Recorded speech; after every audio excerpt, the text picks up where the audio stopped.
Hey, my name is Alexa and I'm a marketer here at GoLinks. And I don't know about you, but I love finding ways to save time and boost productivity throughout my workday. So I'm going to share with you guys some time management do's and don'ts for professionals in the tech space. So number one is do not context switch.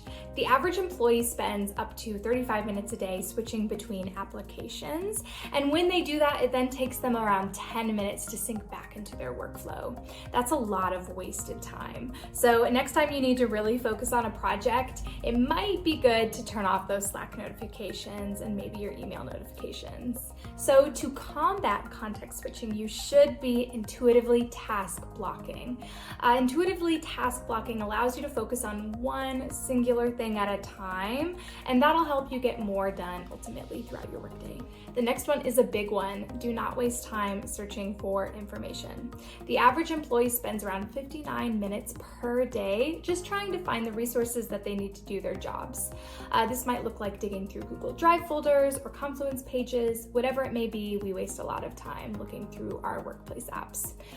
So you may be wondering, how can I fix this? A tool like GoLinks is really awesome for helping you find and share workplace information. You can take any URL and turn it into something super short, super memorable that you can easily share with coworkers. To learn 4 more time management do's and don'ts, head to our blog and find out ways that you can start boosting your productivity.